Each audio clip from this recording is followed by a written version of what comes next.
Banjara లంబాడీలను ST జాబితా నుంచి తొలగించాల్సిందేనని ఆదివాసీ student forum అధ్యక్షుడు వట్టు వెంకటేశ్వర్ డిమాండ్ చేశారు. ఈ మేరకు ఉస్మానియా యూనివర్సిటీలోని ఆర్ట్స్ కళాశాల వద్ద ఆదివాసీ స్టూడెంట్ ఫోరం ఆధ్వర్యంలో కార్యక్రమం చేపట్టారు. రాష్ట్ర అధ్యక్షుడు బట్ట వెంకటేశ్వర్లు మాట్లాడుతూ వలసదారులు, చొరబాటుదారులు అనేవారు నేడు తెలంగాణ సమాజాన్ని తప్పుదోవ పట్టిస్తున్నారని, తెలుగు ప్రజలు ఈ విషయాన్ని గమనించాలని అన్నారు. ఆదివాసులకు రావాల్సిన అన్ని అవకాశాలను వారు తీసుకుని అన్ని రంగాల్లో అభివృద్ధి చెందారని మండిపడ్డారు. అలాంటి వారు నేడు మా అస్తిత్వాన్ని కూడా దోచుకోవాలని చూస్తున్నారని ఆరోపించారు. మా చరిత్రను ఎక్కడ చూసినా కూడా ఆదివాసుల పోరాటాలు కనిపిస్తాయని పేర్కొన్నారు. పాత్రికేయ మిత్రులకు ఆదివాసీ సమాజం తరపున ఉద్యమ వందనాలు తెలియజేస్తున్నాను. ఈరోజు మనం చూస్తూ ఉన్నాము, ఎవరైతే వలస వాదులు అనబడేటువంటి వాళ్ళు, చొరబడి దారులు అన్నటువంటి వాళ్ళు ఎవరైతే ఉన్నారో ఈరోజు తెలుగు ప్రజలని, తెలంగాణ ప్రజలని తప్పుదోవ పట్టించే ప్రయత్నం కొనసాగుతూ ఉన్నది. దయచేసి తెలంగాణ ప్రజలు, తెలుగు ప్రజలు గమనించాల్సిన అవసరం ఎంతైనా ఉంది. ఆనాడు 1976లో 2% ఉన్నటువంటి యానాది ఎరుకుల లంబాడి అనేటువంటి వాళ్ళు ఒక GOMS నెంబర్ 149 ద్వారా డిఎన్టీలుగా ఆన్ రిజర్వేషన్ ఫార్ విత్ అనేటువంటి ఎడ్యుకేషన్ పర్పస్గా అవకాశం కల్పించినటువంటి డిఎన్టీలు ఈరోజు 4% ఉన్నటువంటి తెలుగు రాష్ట్రాల్లో ఉన్నటువంటి ఆదివాసీ ప్రజానికానికి ఉన్నటువంటి రిజర్వేషన్కి సంబంధించిన మొత్తాన్ని కూడా కుట్రపూరితంగా విద్యా అవకాశాలు, ఉద్యోగ అవకాశాలు, ఉపాధి అవకాశాలు, రాజకీయ అవకాశాలను కూడా ఈరోజు ఉపయోగించుకొని అన్ని రంగాలలో అన్ని విధాలుగా వాళ్ళు అభివృద్ధి చెందిందే కాకుండా ఈరోజు మమ్మల్ని, మా యొక్క అస్తిత్వమైనటువంటి మా సంస్కృతి సంప్రదాయాలను కూడా ఈరోజు మా అస్తిత్వాన్ని కూడా ఆక్యుపై చేసుకొని కుట్రపూరితంగా ఈరోజు మా అస్తిత్వమే ఒక ప్రశ్నార్థకమైనటువంటి ప్రశ్నించడం పడిపోయిన పరిస్థితి ఏర్పడతా ఉన్నది. అయ్యా గమనించండి, ఈరోజు చరిత్ర ఒకసారి చరిత్ర పుటల్లోకి వెళ్ళినట్లయితే మా చరిత్ర చూడండి. ఎక్కడ చూసినా సరే ఆదివాసుల పోరాటాలు కనిపిస్తాయి, ఆదివాసుల త్యాగాలు కనిపిస్తాయి. ఒక రాష్ట్రం ఏర్పడ్డ ఆదివాసుల త్యాగంతోనే ఏర్పడుతుంది. ఈ రోజు మన తెలంగాణ ఏర్పడ్డదంటే ఈరోజు మా దాదా కొమరంభీం దాదా ఇచ్చినటువంటి జల్ జంగిల్ జమీన్ అనేటువంటి నిదానంలో నుంచి పుట్టుకొచ్చిందే నీళ్లు నిధులు నియామకం. ఈ రోజు కూడా మాకు ఈ నీళ్లు గాని, నిధులు గాని, నియామకాలు గాని పూతపోయినా కానీ ఈ రోజు మా అస్తిత్వం కూడా ప్రశ్నార్థకంగా పడినటువంటి పరిస్థితి కనిపిస్తా ఉన్నది. ఈ రోజు విప్లవోద్యమం వచ్చినటువంటి వాళ్ళని ఆదివాసీ ప్రజానికము కడుపులో పెట్టుకున్నది, మేధావి వర్గాన్ని కడుపులో పెట్టుకున్నది, తెలంగాణ వాదుల్ని కూడా కడుపులో పెట్టుకున్నటువంటి సమాజం ఏదన్నా ఉందంటే మా ఆదివాసీ సమాజం. త్యాగం అంటేనే మా ఆదివాసీ సమాజం. ఈ రోజు త్యాగం చేసినటువంటి మా ఆదివాసీ సమాజానికి ఇంత అన్యాయం జరుగుతున్నా కానీ ఈ ప్రజానికం ఒక్కసారి గమనించండి అడుగుతున్నాం. అయ్యా మా ఆదివాసులు అంటేనే త్యాగం. ఇంత త్యాగం చేసి కూడా ఈ రోజు భారతదేశంలో ప్రభుత్వం గుర్తించినటువంటి ఈ రిజర్వేషన్ అనేటువంటిది మాకు గుర్తించినా కూడా మా అవకాశాలు, ఉద్యోగ అవకాశాలు అన్ని కొల్లగొడతా ఉన్నారు. కొల్లగొట్టినా పర్వాలేదు, కానీ మమ్మల్ని ఈ రోజు ఏంటి పరిస్థితి అంటే ఆదివాసులు అనేటువంటి వారి వలస వచ్చిలు అనేటువంటి చిత్రీకరిస్తున్నారు. ఈ కుట్రని మీరు గమనించాలి. మీ పక్కలో ఉన్నటువంటి సోదరులు ఎవరైతే ఉన్నారో లంబాడి, సుగాలి, బంజారీలు అనేటువంటి వాళ్ళు ఎట్లా ఉన్నారు అనేటువంటి ఒకసారి గమనించాల్సిందిగా మేము కోరుకుంటా ఉన్నాము.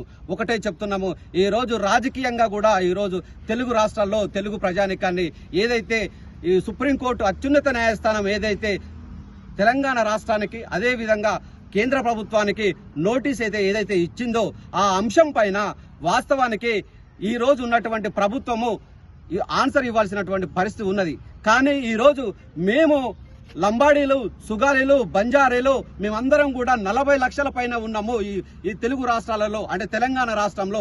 మేము తలుచుకుంటే ఈ ప్రభుత్వమే కూలిపోద్దని చెప్పేసి భయభ్రాంతులు గురి చేసి ఈ రాజకీయ పార్టీల్ని, తెలుగు ప్రజలందరినీ కూడా తప్పుదోవ పట్టించే పరిస్థితి కనిపిస్తా ఉన్నది. దయచేసి మిత్రులారా, ప్రజాస్వామికవాదులారా, మేధావులారా, మా త్యాగాలు ఈ రోజు ఎవరి కోసం మేము ఈ రోజు చేశాము. తెలంగాణలో మేము మా ఆదివాసీ సమాజం ఉంది, మా తల్లుల త్యాగం ఉంది, మా కుటుంబాలు కూడా త్యాగం చేసినటువంటి పరిస్థితి కనిపిస్తా ఉన్నది. అయ్యా ఇవాళ రాజకీయంగా మమ్మల్ని బ్లేమ్ చేస్తూ ఉన్నారు. మాకి కలిసి వచ్చేటువంటి ఆదివాసీ ప్రజాప్రతినిధి కూడా ఈ రోజు వాళ్ళు బెదిరిస్తా ఉన్నారు, భయభ్రాంతులకు గురి చేస్తా ఉన్నారు. అయ్యా పార్లమెంటు సభ్యులైనటువంటి మాజీ సీతారాం నాయక్ గారు మాట్లాడుతూ ఒకటే అన్నాడు, మేము తలుచుకుంటే ఇవాళ బీఆర్ఎస్ గవర్నమెంట్ ను కూడా కూల్చగలిగేటువంటి సామర్థ్యం కలిగింది. ఇవాళ క్యాబినెట్ లో ఒక్క మా ఆదివాసీ అక్క, మా సమ్మక్క సారక్క వారసురాలు, మా అక్క, మా సీతక్క ఈరోజు తెలంగాణ రాష్ట్రం ఏర్పడిన తర్వాత నుంచి 10 సంవత్సరాలు అయిపోయింది అబ్బా. 10 సంవత్సరాల నుంచి ట్రైబల్ వెల్ఫేర్ డిపార్ట్మెంట్ లో మేము పోలేనటువంటి పరిస్థితి అబ్బా. బంజారాలు, లంబాడీలు, వాళ్ళకి సామాజిక వర్గాలకు సంబంధించిన మినిస్టర్సే ఉన్నారు. ఈ రోజు ఈ కాంగ్రెస్ ప్రభుత్వంలో కూడా మా ఆదివాసీ మా అక్క వస్తే ఈ రోజు కూడా వార్వనీయకుండా కుట్రపూరితంగా దాడులు చేసేటువంటి ప్రయత్నం చేసి బెదిరింపులకు గురి చేస్తున్నటువంటి పార్లమెంటరీ అనేటువంటి మాజీ సీతారాం నాకు చెప్తున్నాము. నువ్వు కూడా అదే పార్లమెంట్ నియోజకవర్గం నుంచి కంటెస్ట్ చేసినటువంటి చరిత్ర ఉంది నీకు కూడా. కాబట్టి అదే ప్రజానికం ఆదివాసీ ప్రజానికం కూడా ఆ పార్లమెంటరీలో ఉన్నది. కాబట్టి దయచేసి మేము చెప్తున్నాము, రెచ్చగొట్టే వ్యాఖ్యలొద్దు. మేమేమంటున్నాము, చట్టబద్ధంగా మిమ్మల్ని కలపలేదనేటువంటి మేము చెప్తా ఉన్నాము. మేమేమంటున్నాము, మీ దగ్గర 76లో కలిపినటువంటి చట్టం ఏమున్నది, అది 108 యాక్ట్ అని మీరు చెప్తున్నారు. 108 యాక్ట్ అనేటువంటిది అది only area removal restriction act మాత్రమే. కానీ ఎక్కడ కూడా మీకోసం ఒక కమిటీ కూడా వేయలేదు, ఒక ఆంథ్రోపాలజికల్ సర్వే జరగలేదు, ఒక రాష్ట్రపతి గెజిట్ కూడా నోటిఫికేషన్ ఇవ్వలేదు.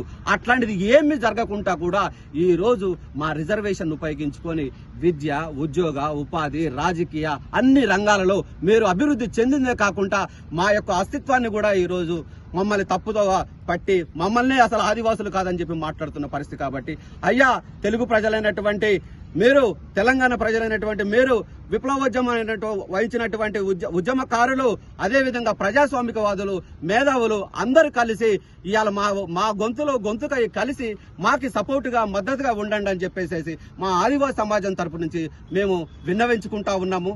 దయచేసి ఎవరైనా సరే ఒక్కసారి ఆలోచించండి, ఆదివాసుల పరిస్థితి ఎట్లున్నది. ఇప్పటి వరకు కూడా ఐఏఎస్ లేడు, ఐపీఎస్ లేడు, ఇప్పటి వరకు కూడా గ్రూప్ 1 స్థాయిలో కూడా మా ఉద్యోగస్తులు ఎవరూ లేనటువంటి దౌర్భాగ్య పరిస్థితి. కాబట్టి చేతులెత్తి దండం పెడుతున్నాము.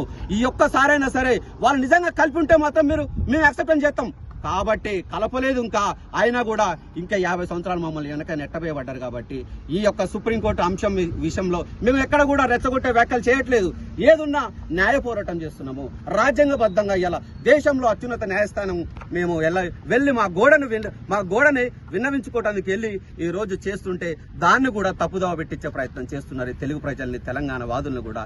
దయచేసి మీరందరూ కూడా మా గొంతుకై మా పక్షాన్ని నిలబడతారని ఆశిస్తూ ఉద్యమ వందనాలు తెలియజేస్తూ జై ఆదివాసీ.